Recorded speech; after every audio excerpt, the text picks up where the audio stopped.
Hindi niyo po na itatanong at sa maniwala kayo sa hindi. Personal lang po ito. Hindi po ganon kadaling gumawa ng sermon. Lalong-lalo na yung sermong panglinggo. At hindi rin po ako ganon kakomportable na magsalita sa harapan ng apakaraming tao.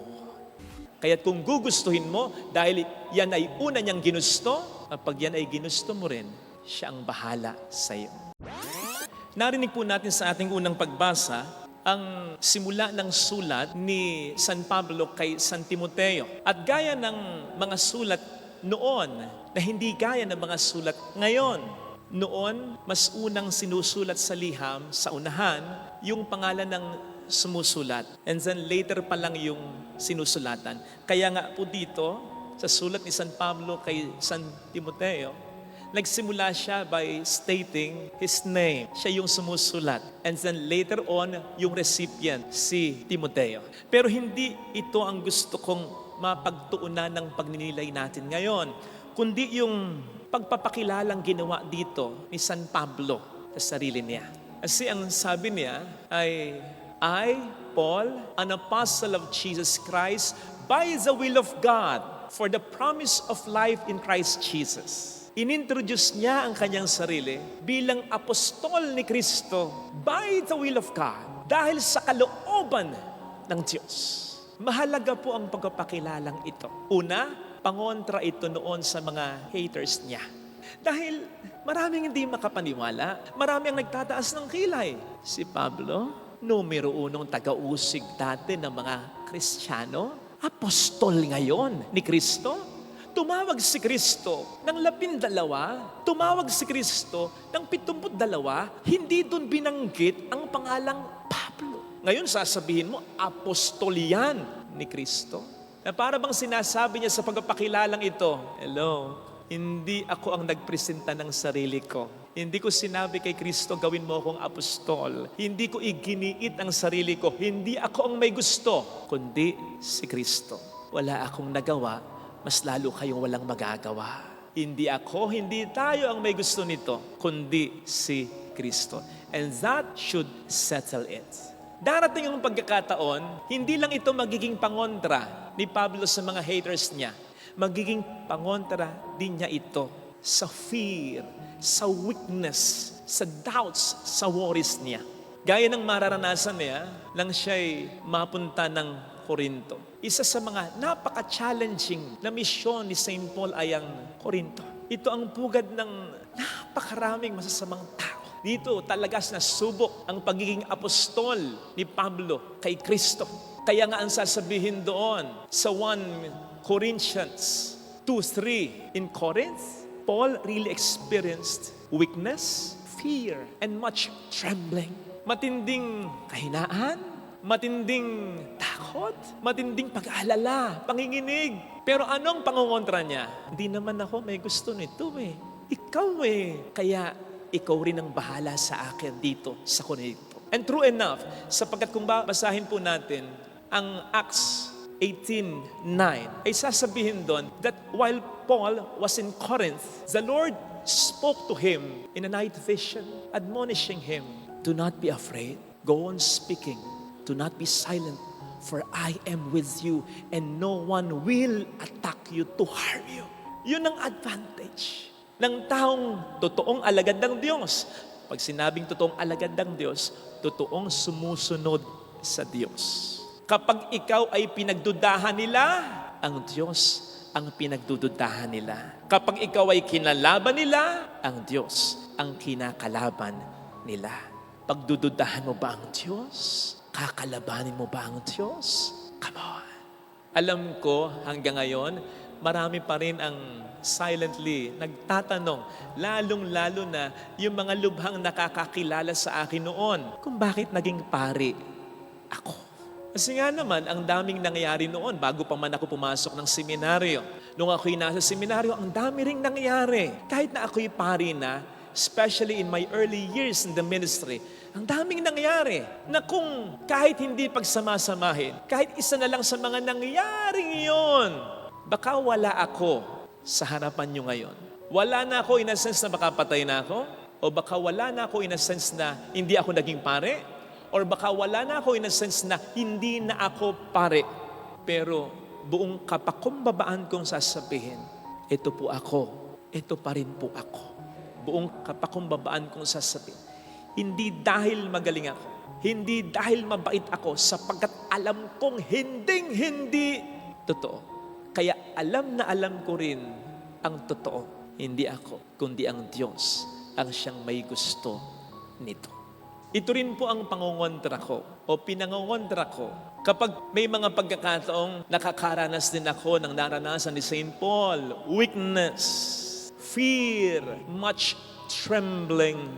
Halimbawa, nung ma-assign nga po ako dito na walang simbahan at walang kumbento. Halimbawa, kapag may malaki po tayong pagawain na hindi tayo masyadong sigurado kung sasapat ang pondo. Halimbawa, kapag may mga problema dito at gayon din sa pamilya ko. At kapag dating ng linggo, apakarami pang tao. Hindi niyo po na itatanong at sa maniwala kayo sa hindi. Personal lang po ito. Hindi po ganon kadaling gumawa ng sermon. Lalong-lalo na yung sermong panglinggo. At hindi rin po ako ganon kakomportable na magsalita sa harapan ng apakaraming tao.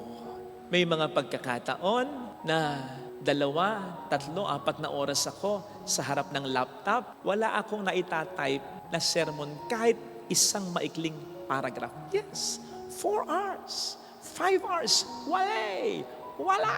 Halos mapudpod ang tuhod sa kaluluhod, sumakit ang ulo sa kaiisip, lumuwa ang mata sa kapupuya. Wala. At sa maliwala din po kayo o sa hindi, mahihayin talaga ako. Kaya struggle sa akin ang humarap, lalo na tuwing linggo, sa napakaraming tao. But for some reasons, wonder of wonders, ilang buwan na lang po, kumpleto na ang lahat ng kulang o kailangan pa ng simbahan natin at kumbento nang wala tayong utang. Walang naging problema dito sa parokya at maging sa aking pamilya na hindi nalampasan. At wala din namang pagkakataon na dumating ang araw ng linggo na wala akong naisermon kahit papaano sa inyo. Alam niyo bang may mga pagkakataong 1 oras na lang, 5 a.m. na, first mass na ng Sunday, 4 a.m. Doon papasok yung po pwede kong isermon. At sa maniwala nga po kayo sa hindi. Bago kukunin ang mikropono, bago ako magsermon, ang kabog ng dibdib ko gano'n na lang. Pero kapag nagsalita na ako sa awa ng Diyos, para akong sinasapian na kung anong espiritu. Well, hindi na dapat itanong kung kaninong espiritu yon. Ibig sabihin lang talaga, pag pinagsama-sama ang mga karanasang ito at iyon, hindi ako ang may gusto nito, kundi ang Panginoon. Kapag kasi ang Diyos ang siyang may gusto, siya rin ang bahala sa iyo. Katulad ng kagustuhan niya ring maging mabuting asawa ka, maging mabuting lolo o lola ka, maging mabuting anak, kapatid ka, maging mabuting magulang ka, maging mabuting doktor, guro, madre, pare ka. Bago mo gustuhin yan, ang Diyos muna ang may gusto niyan. Ini-inspire ka niya lang. Kaya kung gugustuhin mo, dahil yan ay una niyang ginusto, at pag yan ay ginusto mo rin, siya ang bahala sa iyo. Napansin niyo po ba na sa Ebanghelyo ay hindi naman niya pinagdala ng maraming bagay ang kanyang mga tinawag na sinugo niya para magpahayag ng Ebanghelyo? Bakit hindi niya pinagdala ng maraming bagay? Sapagkat yun ay paraan niya para sabihin sa kanila, ako ang bahala sa inyo. Hindi ko kayo pababayaan. Basta humayo kayo, mangaral kayo, gawin ninyo kung ano yung kaya ninyo at gagawin ko kung ano yung mas kaya ko. Akong bahala sa iyo. Basta Father Fidel, magpakapari ka. Basta Juliet, magpakalola, magpakaina ka. Basta Dexter, magpakaama, magpakaasawa ka, mister ka, magpakabuting mister ka. Basta John, magpakabuting kapatid ka. Basta Ezra, magpakabuting anak ka. Akong bahala sa iyo. Akong magpo-provide ng mga ibibigay mo, ng mga itutulong mo. Hindi ka mahubusan ng oportunidad. Ako ang magbibigay ng dagdag pasensya sa iyo. Ako ang magpapanatili ng kalusugan mo. Ako ang magpapalawak ng pangunawa mo, magpapahaba ng pasensya mo. Ako ang magpapalaki ng puso mo para mas lalo ka pang makapagsakripisyo at matupad mo ang gusto mo na gustong gusto ko. Ako nga ang unang may gusto. At dahil gusto mo, ako rin ang bahala sa iyo. At napansin niyo rin po sana, na walang requirement ang Panginoon sa mga isinugo niyang 72. Kahit dun sa 12, dapat by this time, ganito na naabot ninyo, ha? Dapat itong ma-accomplish ninyo. Dapat itong marating ninyo. No. Walang ganon. Walang timeline. Walang deadline. Hindi ka hahanapan. Basta gawin mo lang kung ano ang sa'yo inaasahan. Kasi, hindi naman sa'yo o sa akin, sa kanila noon, nakasalalay ang tagumpay. Nakasalalay sa Diyos ang tagumpay. Kanina kaya medyo nagtagal ako. Hinanap ko yung pagbasa sa araw na ito. Kung hindi paggunita kay San Tito at San Timoteo ang gagawin natin, may option, yung reading para sa araw na ito. Ang gospel reading sa araw na ito, sakto rin sa ating punto. Kasi ang gospel reading sa araw na ito ay sinasabi, basta magtanim ka, hindi mo mamalayan, tutubo na yan. Kasi basta nagtanim ka, ang Diyos ang siyang magdidilig niyan. Ang Diyos ang siyang magbibigay ng pataba dyan. Ang Diyos ang siyang mag-aalaga dyan. Ang Diyos ang siyang magpapatubo, magpapabunga niyan. Ganon kapag gusto ng Diyos. Siya rin ang tatapos. Napansin niyo rin po siguro, kaya ganon na lamang ang confidence ni San Pablo. Sa kanyang pagpapakilala, anong sabi niya? Again, I am an apostle of Jesus Christ by the will of God for the promise of life in Christ Jesus. Yung promise of life in Christ Jesus, that means life eternal. Alam po ninyo, pambihira ito. Bakit? Nang isulat ito ni San Pablo, alam niyo kung nasan siya? Wala siya sa park, wala siya sa hotel, wala siya sa kahit sariling kwarto niya. Nasa kulungan siya. At hindi lang nasa kulungan siya, paparating na ang execution, kamatayan niya. And yet, kung ako to, ang unang isusulat, Timoteo, pagdasal mo ako. Nakakulong ako Hindi ka ba magpapadala kahit konting pagkain dyan? Kasi ang mga Romano, hindi ka naman aalagaan pag nasa kulungan ka. Hindi nila i-spend yung pera nila para alagaan ka. Magdusa ka dyan. So better kung may pupunta sa iyong magbibigay ng pagkain o anuman. So, St. Paul was in prison. Pero hindi niya sinabing, Timoteo, maawa ka sa akin, nakakulong ako. Timoteo, mangila ka dyan. Patubos niyo ako, papatayin na ako. Di ba? Hindi ganun si St. Paul. Instead of talking about his impending death, he talked about the promise of eternal life in Christ Jesus. At ganon ang tunay na alagad ng Diyos. Ang tunay na sumusunod sa Diyos. Yes, you'll be in pain. Yes, mararanasan mo kung ano ang karanasan ng nababalisa din, kahit konti lang. Yes, mararanasan mo yung karanasan kahit papaano na natatakot ka.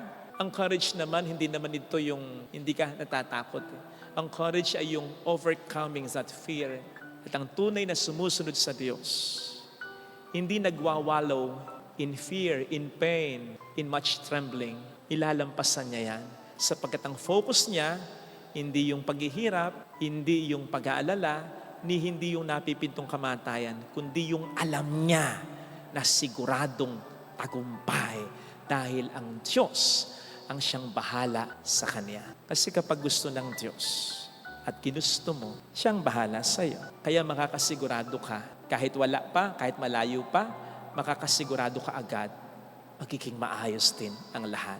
Walang problemang hindi maayos. Walang gawain at pangarap na hindi malulubos at matatapos. Amen.